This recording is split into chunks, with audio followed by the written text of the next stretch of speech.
Hello, මම ඉශංකා මම Norwegian University එකක associate professor විදිහටත් Australian University universities දෙකක adjunct lecturer විදිහටත් වැඩ කරනවා. මම ටිකක් systematic review එක වැඩ කරලා තියෙනවා සහ මම interested in doing systematic reviews. මගෙන් කීප දෙනෙක්ම අහලා තියෙනවා කොහොමද systematic review එකක් කරන්නේ කියලා. ඉතින් මම හිතුවා මම වෙන ප්‍රෝග්‍රෑම් එකකට කරපු ස්ලයිඩ්ස් වගේකුත් තිබුණා. ඒ හන්ද මම හිතුවා මේක සිග්නලින් වීඩියෝ කීපකින් ප්‍රසන්ට් කරන්නම් කියලා. ඉතින් අපි බලමු කොහොමද සිස්ටමැටික් රිව්‍යු එකක් කරන්නේ අයි කොහොමද ප්ලෑන් කරන්නේ සහ කරන්නේ කොහොමද කියලා. මම කිව්වා වගේම මම මේක වීඩියෝ සීරීස් එකකින් ගේන්නේ. මේ වීඩියෝ එකේදී මම කරන්නේ ඇයි සිස්ටමැටික් රිව්‍යු එකක් කරන්නේ මොනවාද ස්ටෙප්ස්. ගොඩක් වෙලාවට අපි රිසර්ච් එකක් කරන්නේ පබ්ලිෂ් කරන්නනේ. එතකොට එහෙම කරනකොට ජස්ටිෆිකේෂන් එකක් ඕනේ. ඇයි මේ රිසර්ච් එක කරන්නේ කියලා අපි ඒකේ බෑග්ග්‍රවුන්ඩ් එකේ ලියන්න ඕනේ. එහෙම නැත්නම් ඒක ප්‍රසන්ට් කරන්න ඕනේ. ඉතින් ඒ වගේ වෙලාවට මම මේකේ කියන සමහර කරුණු ඔයාලගේ අදාළ රිසර්ච් ක්වෙස්චන් එකටව අදාළව පැහැදිලි කරලා හොඳ ජස්ටිෆිකේෂන් එකක් හදාගන්න පුළුවන් වෙයි. ඊළඟට බලන්න ඕනේ කොහොමද අපි රිසර්ච් ක්වෙස්චන් එකක් හදාගන්නේ කියලා. ඕනම රිසර්ච් ක්වෙස්චන් එකක් වගේ සිස්ටමැටික් රිව්යු එකකට ඔබ්ජෙක්ටිව් එකක් තියෙන්න ඕන. එතකොට ඒක ක්ලියර්ලි ප්‍රසන්ට් කරන්නේ කොහොමද? පිකෝ කියන ක්‍රයිටීරියා එක අරගෙන. මම ඒක ඉස්සරහා ස්ලයිඩ්ස් වල කියලා දෙන්නම්. ඊට පස්සේ අනිත් එක තමයි අපි ඕනම දෙයකට ප්ලෑන් එකක් ඕනේ. සිස්ටමැටික් රිව්යු එකටත් ප්ලෑන් එකක් තියෙනවා. ඒක අපි කියනවා රිවිව් ප්‍රොටෝකෝල් එකක් කියලා. අන්න ඒ රිවිව් ප්‍රොටෝකෝල් එක හදාගන්නේ කොහොමද කියලා මෙන්න මේකෙදි කියලා දෙනවා. හරි මං කෝපි කෝප්පෙම පටන් ගන්නම්කෝ එහෙම නැත්නම් දෙකෝප්පෙම දැන් හිතන්නකෝ මම කෝපි කෝප්පයක් ගත්තොත් මට ඕන තරම් ප්‍රශ්න හදා ගන්න පුළුවන් මේක උදේට බොන එකද හොඳ හවසට බොන එකද හොඳ කෝපි කෝප 5ක් බිව්වොත් හොඳයිද 10ක් බිව්වොත් හොඳයිද එතකොට කෑමට පස්සේ බිව්වොත් හොඳයිද කෑමට කලින් බිව්වොත් හොඳයිද නැත්නම් කන ගමන් බිව්වොත් හොඳයිද ඊට පස්සේ මම ප්‍රෙග්නන්ට් වුණාම මම මේක බිව්වට කමක් නැද්ද මගේ බබාට දුන්නට කමක් නැද්ද අපේ සීයාට දුන්නට කමක් නැද්ද ඉතින් ඔය වගේ එක එක ප්‍රශ්න තියෙනවා හිතන්නකො මට ඔහොම ප්‍රශ්නයක් ආවයි කියලා. එතකොට මට ඒක අපි එවිඩන්ස් බේස්ඩ් වෙන්න එපා. රිසර්ච් එකක් ගැනනේ අපි මේ කතා කරන්නේ. එතකොට ඒ වගේ වෙලාවට අපි මේ ගැන කරලා තියෙන රිසර්ච් බලනවා. හැබැයි ඕක Google හරි රිසර්ච් ඩේටාබේස් එකකට හරි දැම්මම අපිට එක ඒවා එනවා. සිස්ටමැටික් රිවිව් එකකින් කරන්නේ මෙන්න මේ වගේ තැන් වල තියෙන රිසර්ච් සමාන රිසර්ච් අපේ ප්‍රශ්නෙට අදාළ රිසර්ච් එකට අරගෙන සමරි එකක් විදිහට ප්‍රසන්ට් කරන එක. අපිට ඒක ටිකක් දුරට ගෙනහිල්ලා ඔන්න මෙටා ඇනලිසිස් එකක් වගේ කරලා කන්ක්ලූසිව් උත්තරයකුත් දෙන්න පුළුවන් අපිට අවශ්‍ය දත්ත තියෙනවා නම්. අපි බලමු මේ හැම එකක් ගන්නම ඉන්න ඉස්සරහා පියවරවලදී. සෝ මට හිතෙනවා දැන් මේ උදාහරණයෙන් සිස්ටමැටික් රිව්යු එකක් කියන එක රෆ්ලි නොතේරෙන එක්කෙනෙක්ට තේරෙන්නේ නැතිය කියලා. හරි. දැන් කෝපි කෝප්පේ ප්‍රශ්නෙමම ගමුකෝ. ඔය ගැන ඕන තරම් එක එක ස්ටඩීස් කරලා ඇති. හොඳ. දැන් එක එක රිසර්ච් ස්ටඩි ඩිසයින් තියෙනවා. for example randomized control trial එකක්. ඒ කියන්නේ මොන හරි groups දෙකක් අරගෙන මොකක් හරි එක්ස්පෙරිමන්ට් එකක් දෙනවා. ඒකට control group එකක් තියෙනවා. randomized අපි මිනිස්සු අරගෙන ඔන්න ට්‍රයල් එක තියෙනවා. ඔය ඩිසයින් එකම රැන්ඩමයිස් කරන්නේ නැතුව කරොත් ඒක non randomized control trial එකක්. ඊට පස්සේ cohort study එකක් තියෙන්න පුළුවන් longitudinally බලනවා.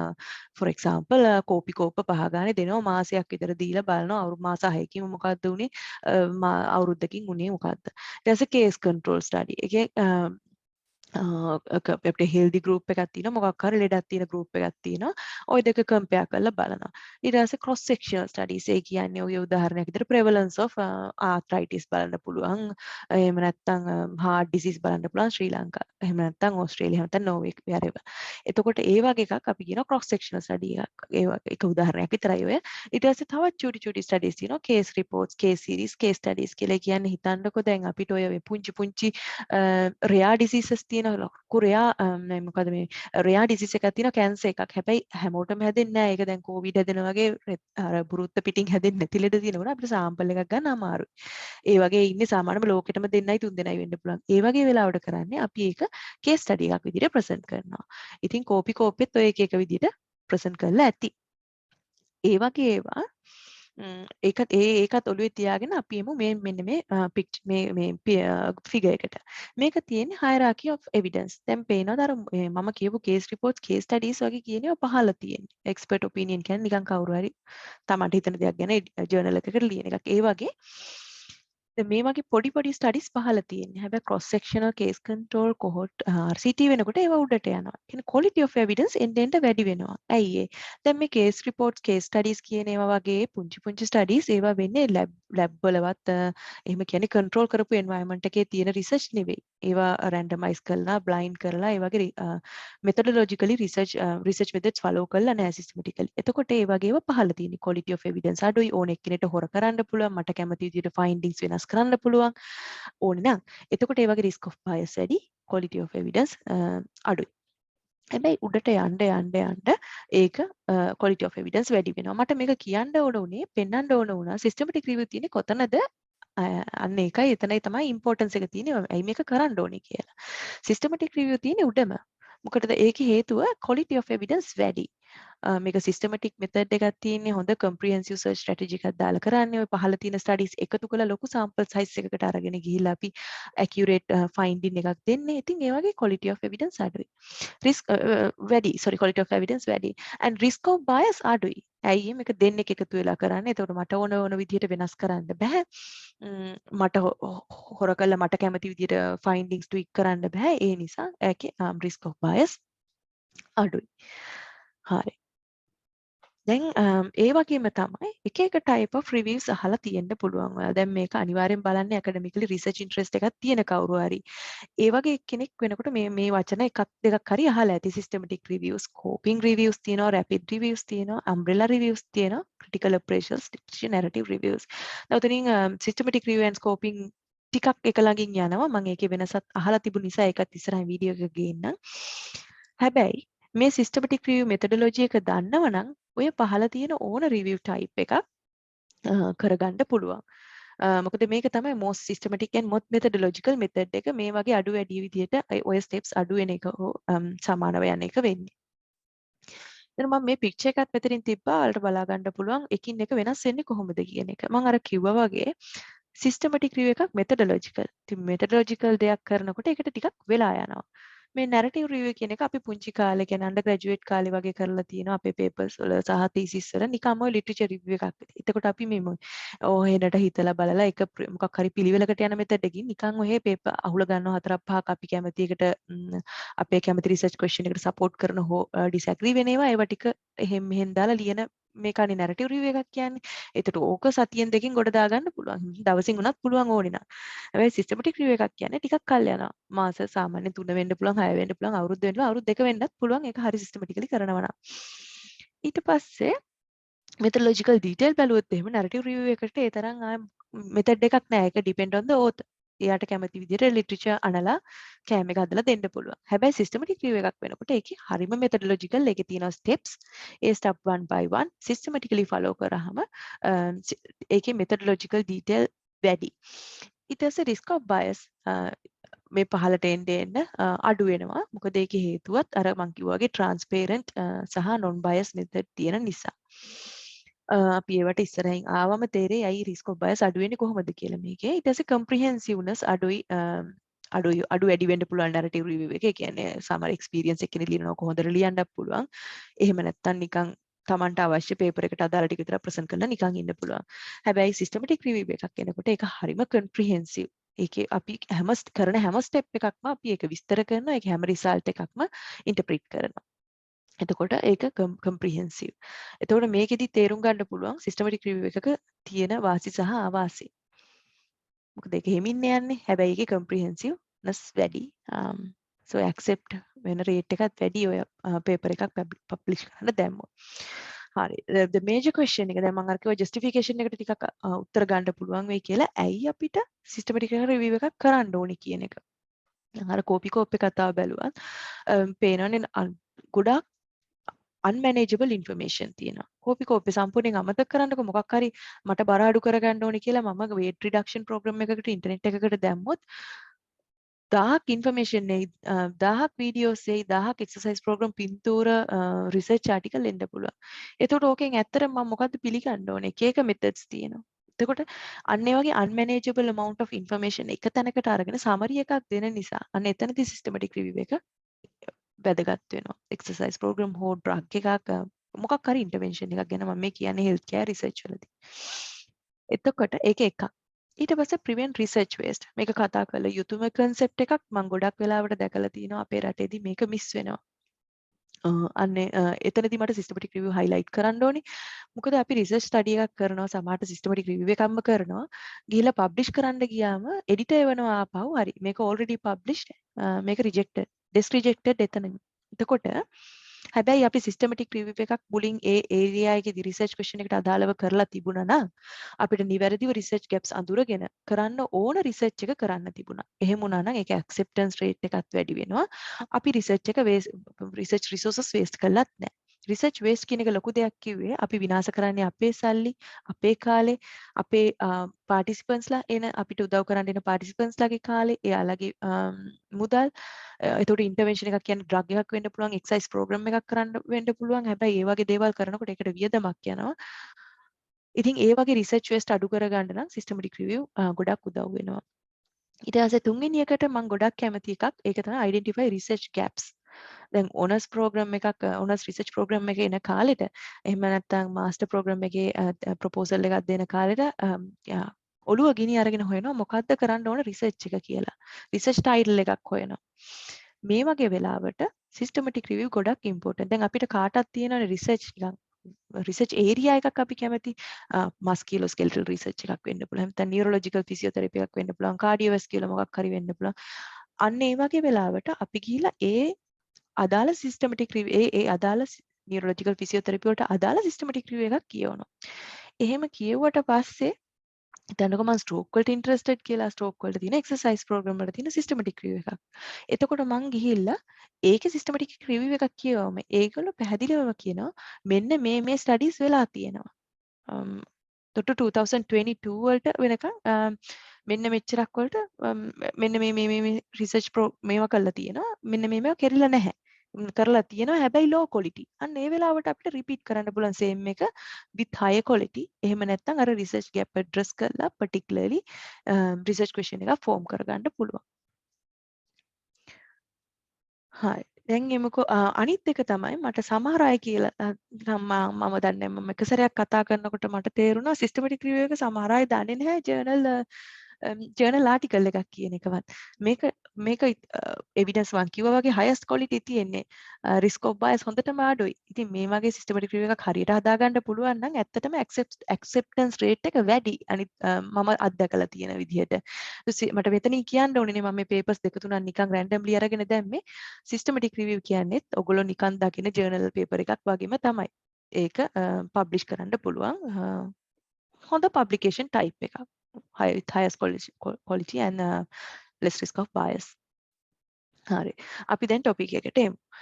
ඔන්න හිතන්නකෝ මට බලන්න ඕනේ දැන් මම normal මිනිස්සෙක් මට ලෙඩක් දුකක් දෙයියනේ කියලා නෑ මට බලා ගන්න ඕනේ මට work related stress එකක් ආවොත් බබාලා එක්ක සෙල්ලම් කරලා එපා වෙලා ඉන්න ළඟ stress එකක් ආවොත් මට කොහොමද ඩාන්සින් වලින් ස්ට්‍රෙස් අඩු කරගන්න පුළුවන්. ඒක ඕකේද? ඇත්තටම ඩාන්සින් වලින් ස්ට්‍රෙස් අඩු වෙනවද කියලා බලන්න ඕනේ. ඒකට මම normal ගිහිල්ලා Google මේකේ search bar එකේ type කරොත් dance and stress කියන එක මට half a second වලින් millions of records එන්න පුළුවන්. හැබැයි මේක evidence based නොවෙන්නත් පුළුවන් වෙන්නත් පුළුවන්. research articles උත් එනවා, blog articles උත් එනවා, Wikipedia ත් එනවා, වීඩියෝ එනවා, පින්තූර එනවා, ඔක්කොම එනවා. I think රෙකෝඩ්ස් ගන්න වැඩි වෙන්න ඒක ක්වොලිටි එක අපි දන්නෙත් නැහැ මොකද කවුරුත් කන්ට්‍රෝල් කරන දෙයක් නෙමෙයි Google එකේ ඉන්නේ ඔන්ලයින් තියෙන ඕනම දෙයක් එනවා. ඉතින් එතකොට අපිට තීරණයක් ගන්න අමාරුයි. අර unmanageable information මෙතනත් obvious. හරි. දැන් අපි scientific community කරන්නේ මෙතන මේක බලන්නේ කවුරු හරි research වලට interested කෙනෙක්. එතකොට අපි සාමාන්‍යයෙන් යන්නේ PubMed වගේ database එක. PubMed කියන්නේ Medline කියන database එකේ public version එක. මේ වගේ databases ගොඩාක් තියෙනවා. මම ඉස්සරහට පෙන්නන්නම් ඒවා. එතකොට මේ වගේ database එකක කරන්නේ මේක නිකන් ඔය පුස්තකාලයක මැගසින් කියන ජර්නල් දාලා තියෙන book rack එකක් වගේ. ඒක online තියෙන වෙනස. මේකෙදි වෙන්නේ එක එක journals තියෙනවා. එතකොට ඒ journals publish වෙන online store එකක් වගේ. ඒකේට අද එතකොට ඒක අපි ඒ journal එකේ publish කරාම ඒ journal එක මේ PubMed කියන එකේ store වෙලා තියෙනවා නම් අපිට අපේ article එක මේකේ බලා ගන්න පුළුවන්. හරි. ඒක පැත්තක තියමුකෝ. දැන් dance and stress කියන එක මේකේ hit කරාම අපිට 500 මේකේ type කරාම අපිට හම්බ වෙනවා 534 hits. හැබැයි මේ 534 එතන අර unnecessary ඒවා නැහැ. ඇඩ් නැහැ, වීඩියෝ නැහැ, බ්ලොග්ස් නැහැ. මෙතන තියෙන්නේ purely scientific articles. ඒ කියන්නේ හොඳට plan කරපු research study එකක් ඒගොල්ලෝ විතරක් නෙවෙයි පිට කවුරු හරි දෙතුන් දෙනෙකුත් බලලා, ඒ කියන්නේ peer review process එකක ගිහිල්ලා publish කරපු research findings තියෙන්නේ. ඒතර මේවා අරවට වඩා valid. හරි.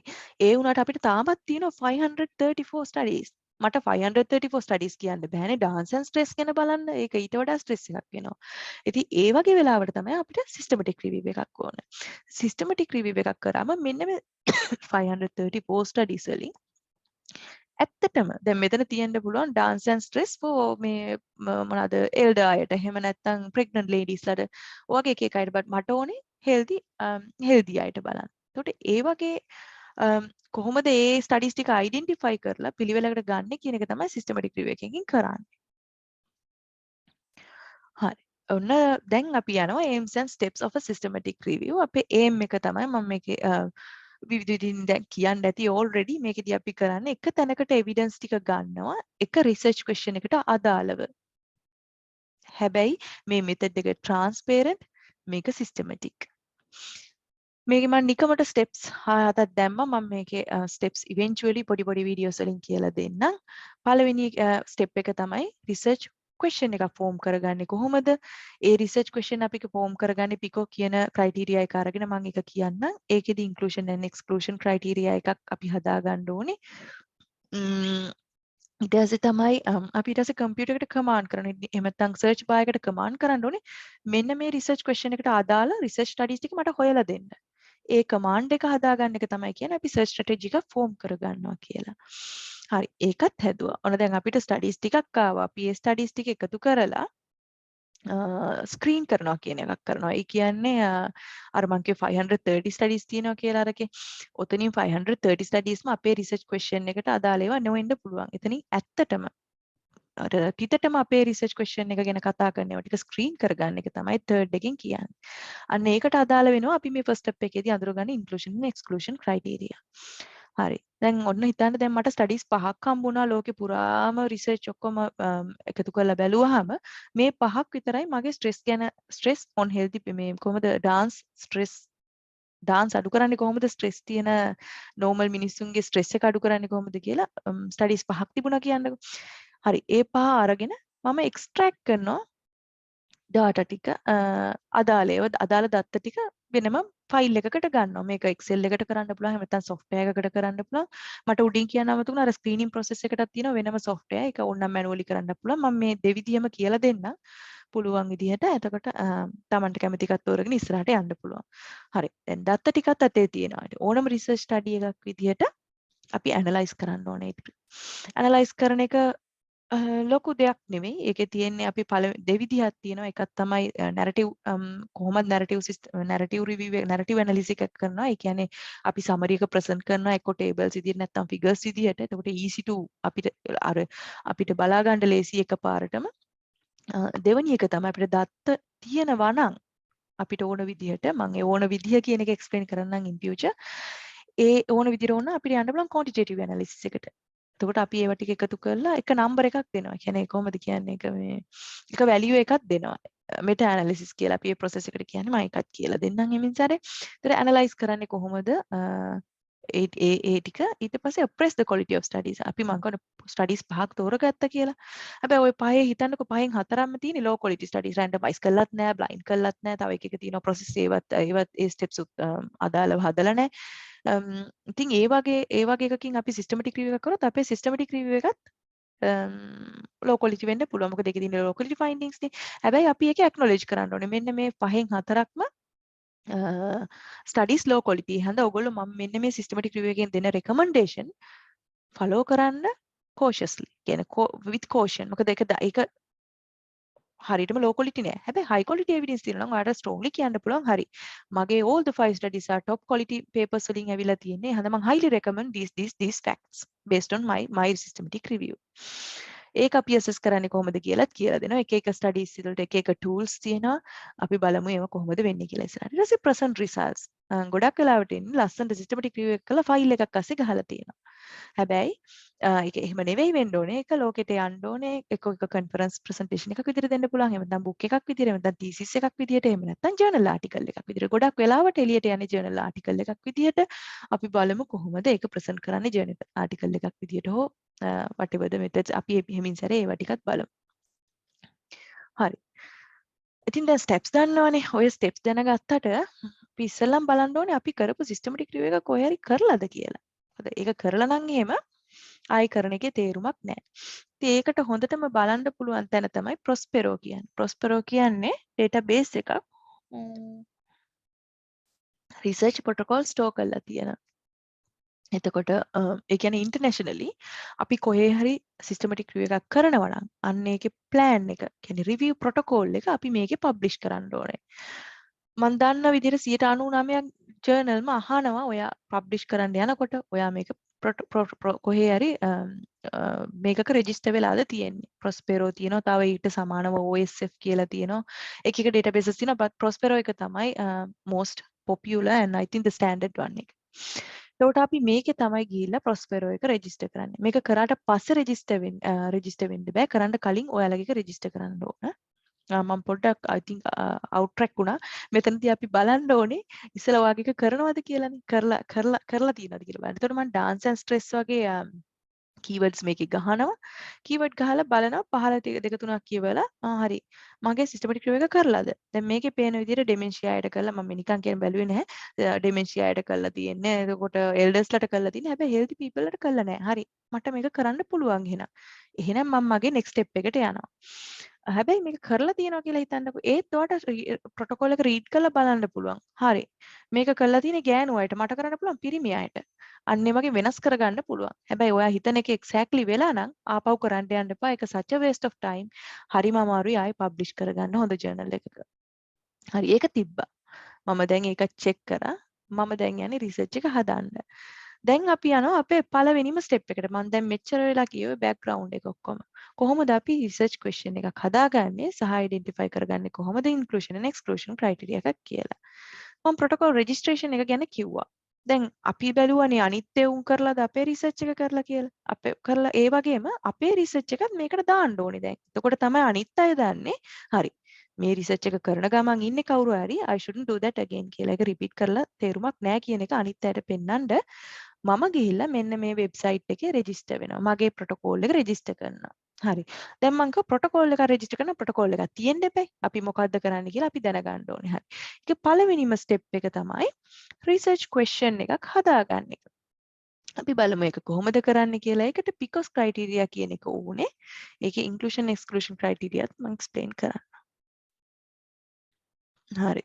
world famous PICOS criteria එක PICO කියලාත් කියනවා PICOS කියලාත් කියන ගොඩාක් ස්පෙસિෆයි වෙන්න ඕනම හැබැයි common කියන්නේ PICO criteria එක කියන්නේ S නැතුව but S එකත් important මම ඒක මෙතනින් තිබ්බේ PICO කියන mnemonic එකෙන් represent කරන්නේ මෙන්න මේ ටික P කියන්නේ participants ලා ඔයාලා රිසර්ච් එකක් කරනවා නම් කරන්නේ health research එකක් මොකක් හරි මිනිස්සුන්ට මොකක් හරි participants ලානේ කාට හරි කරන්නේ ඒ කියන්නේ හිතන්න ලෙඩ මොකක් හරි ලෙඩක් තියෙන කොහොට් එකකට වෙන්න පුළුවන් නෝමල් මිනිස්සුන්ට වෙන්න පුළුවන් පුංචි ළමයින්ට ගෑනු අයට වයසක අයට ඒ වගේ පාටිසිපන්ට් කියන්නේ සතෙක්ට ඒ වගේ මොකක් හරි පාටිසිපන්ට්ස්ලා ඉන්නවා P එකෙන් රිප්‍රසන්ට් කරන්නේ ඒගොල්ලෝ I එකෙන් රිප්‍රසන්ට් කරන I and E එක ස්ලෑෂ් එකත් එක තියෙන්න ඕන IOE ඒකෙන් අපි කියන්නේ ඉන්ටර්වෙන්ෂන් එක එක්ස්පෝෂර් කියන්නේ අපි මොකක් හරි මේ ස්ටඩි එක කරන්න මොන වගේ එක්ස්පෙරිමන්ට් අපි එකතු කරන්නේ එක්සර්සයිස් ප්‍රෝග්‍රෑම් වෙන්න පුළුවන් ඊට පස්සේ ස්මෝකින් කරන ස්ටඩිස් ටික එකතු කරන්න පුළුවන් ඒතර ඉන්ටර්වෙන්ෂන් එක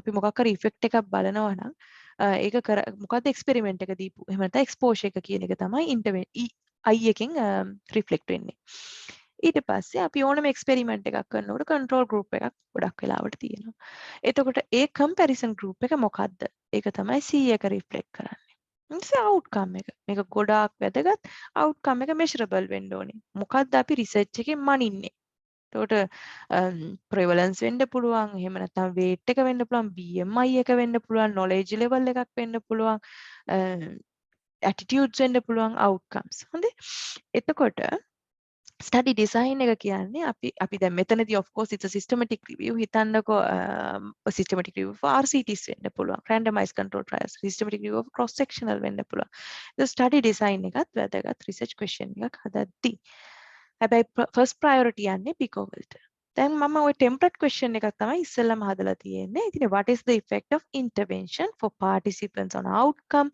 compared to comparator එතකොට මම මෙන්න මේ පිකෝ කියන PICO කියන එක මගේ රිසර්ච් ක්වෙස්චන් එකත් එක්ක රිප්ලේස් කරනවා. දැන් මට බලන්න ඕන උනේ ඩාන්සින්. එතකොට මගේ එක්ස්පෙරිමන්ට් එක වෙන්නේ මගේ ඉන්ටර්වෙන්ෂන් එක වෙන්නේ ඩාන්සින්. හරි මම ඉන්ටර්වෙන්ෂන් එක ඩාන්සින් එක රිප්ලේස් කරා. මම බලන්නේ හෙල්දි පීපල්ලා. තව කාට හරි හිතුනොත් ඕක බලන්න ඕනේ කියලා ෆිසිකල් මේ ඩිසේබල් පීපල්ලාගේ හරි ඩිසේබල් කියලා දාන්න. ස්ට්‍රෝක් අය ගා ස්ට්‍රෝක් කියලා දාන්න. ඒ වගේ ලයික් පාටිසිපන්ට් එතනින් රිප්ලේස් කරා. on stress මගේ outcome එක stress මට ඕනේ depression බලන්න මට ඕනේ just stress බලන්න එතකොට තමන්ට අදාළ research question එක අනුව තමන්ගේ outcome එක විතර වෙනස් කරගන්න just compare to no or other intervention මට බලන්න ඕනේ drug එකත් එක්ක compare කරලා මට බලන්න ඕනේ නැහැ මම මෙතන දැන් මේ නිකම්ම no other intervention දැන් මෙතකොට no කියන්නේ නිකම්ම බලනවා healthy people මේ මොකද dancing තියෙනවා dancing කරන අයයි මොකක්වත් නොකරන අය කම්පෙයා කරලා ඒ වගේම තව තියෙන්න පුළුවන් ඉන්ටර්වෙන්ෂන්ස් ලයික් සර්ජරි නෑ මම මේ නිකන් හයිපොතටිකල් කියන්නේ සර්ජරි කරන ඉන්ටර්වෙන්ෂන් තියෙන්න පුළුවන් ෆාමකොලොජිකල් ෆොර් එක්සැම්පල් බෙහෙත් මොකක් හරි දීලා එහෙම නැත්නම් මේ මොකද මෙඩිටේෂන් වගේ දෙකක් කරලා ඒ වගේ ස්ට්‍රෙස් බලන්න පුළුවන් එතකොට ඒ වගේ ඉන්ටර්වෙන්ෂන්ට කම්පෙයාර් ටු අපි බලමු දැන් මම අර ඉන්ක්ලූෂන් එක්ස්ක්ලූෂන් ක්‍රයිටීරියා එකට මේක තව වැඩියෙන් පැහැදිලි කරන්න මෙන්න මේ වගේ ඔයා රිසර්ච් ක්වෙස්චන් එකක් හදා ගන්නකොට මෙන්න මේ කම්පොනන්ට්ස් අතර පැහැදිලිව තියෙන්න ඕනේ ඒක අදාළ නම් ගොඩක් වෙලාවට මේ කම්පැරිසන් එක සමහරට depend on the research question නැති වෙන්න පුළුවන් but at least මෙන්න මේ හතර තියෙන්න ඕනේ research question එකකට හරි දැන් systematic review questions උත් එක එක වගේ වෙන්න පුළුවන්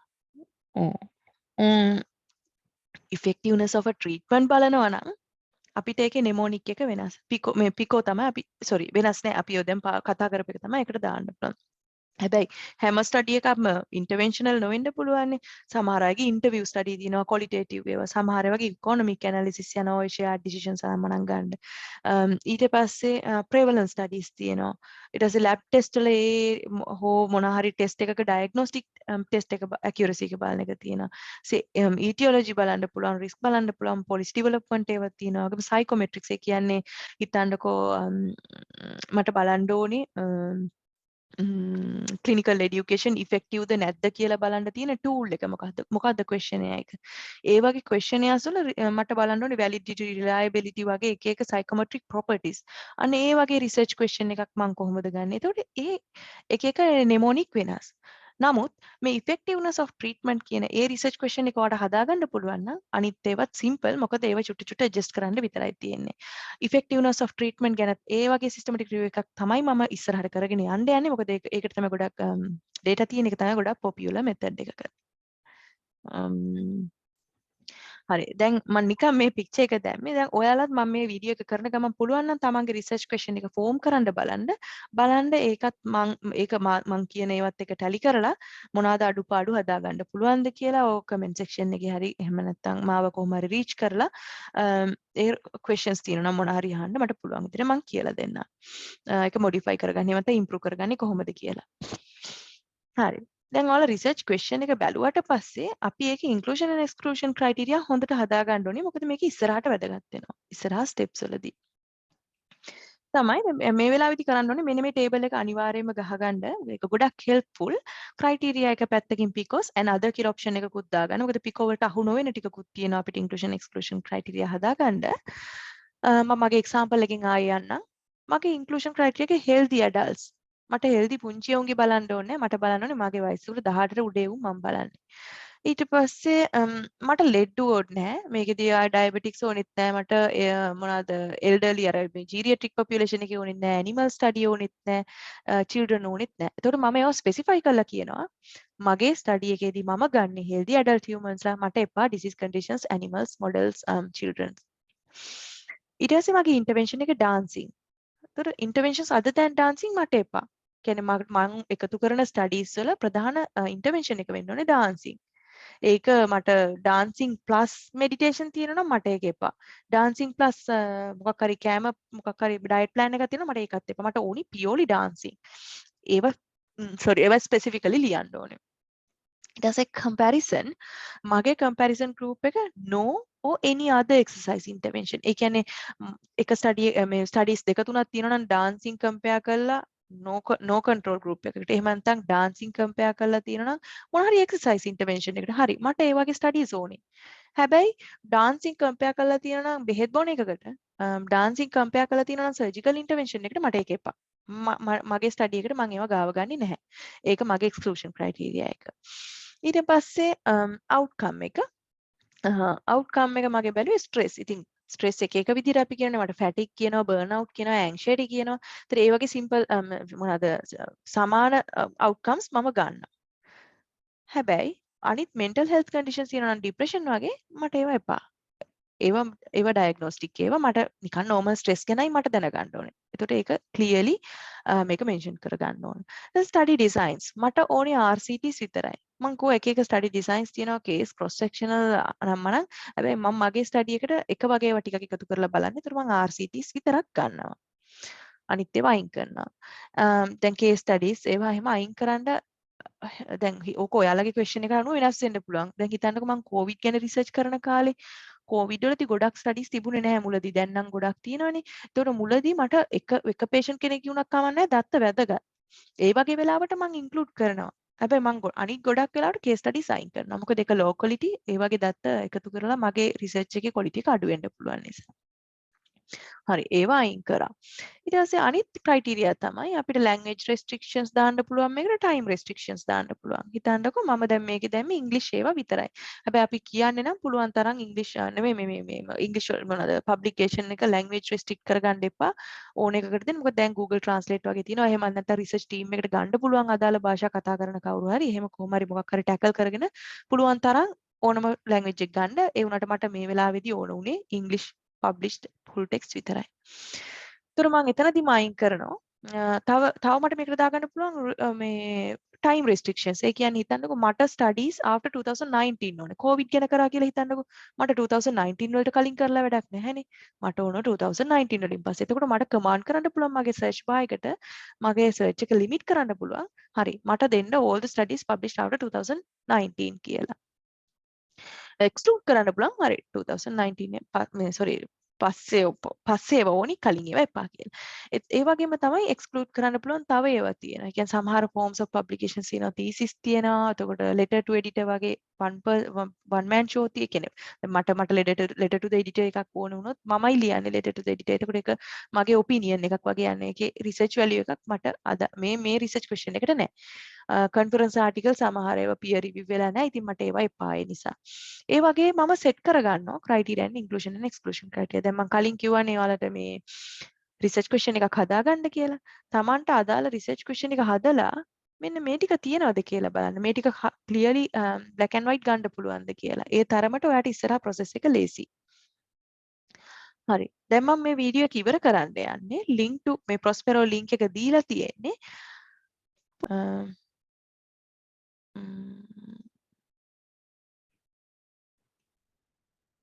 හරි. මේ තියෙන්නේ Prospero platform එක. අර මම කිව්වා වගේ ඉස්සෙල්ලා search කරන්න ඕනේ මෙතෙන්ට ගිහිල්ලා. ඊට අමතරව අපේම කියලා මොකද්ද මේ එක protocol එක register කරන්න පටන් ගන්න මේ process එක ඔයාලට ගිහින් පටන් ගන්න හෝ බලන්න පුළුවන් මෙතෙන්ට ඇවිල්ලා. මෙතෙන්ට ඇවිල්ලා login detail දීලා මෙන්න මෙතෙන්ට යන්න register your review now. ඊට පස්සේ මම දැන් මගේ question එකට දාලා යනවා study participants ලා human. ඒ නිසා ඒක select කරා. registration is in English. මේක scoping review එකක් නෙවෙයි. ඔව් මේක human health වලට directly related. Cochrane review ගැන මට කියන්න අමතක වුණා. මේක මට හිතෙන විදිහට මට දැනෙන විදිහට Cochrane කියන්නේ මේ gold standard systematic review. කියන්නේ හරියට ඒ තියෙන protocol follow කරන්නේ Cochrane review වල. මට මොන හරි systematic review එක දැනගන්න ඕනි නම් මම යන්නේ Cochrane review එකේ handbook එකට. ඒකේ තියෙන all the steps හරිම clearly ලියලා. Cochrane review එකක් නෙවෙයි. මොකද ඒකට වෙනම විදිහක් තියෙනවා රෙජිස්ටර් කරගන්න. so මේක මේක ක්ලාස් ට්‍රේනින් කෝස් එකක්ද? ඔයා දැන් මේ මාත් එක්ක පුරුදු වෙන්න ඕන එකක් නම් නෝ කියලා කියලා යන්න මෙතන PDF එක ඩවුන්ලෝඩ් කරලා. හැබැයි ඇත්තටම රිවිව් එකක් කරනවා නම් yes කියලා පික් කරලා එතනට යන්න. දැන් අද වීඩියෝ එක ඉවරනකොට මේ ටික පුළුවන් වෙන්න ඕනේ. රිවිව් ටයිටල් එක ෆික්ස් කරගන්න පුළුවන්.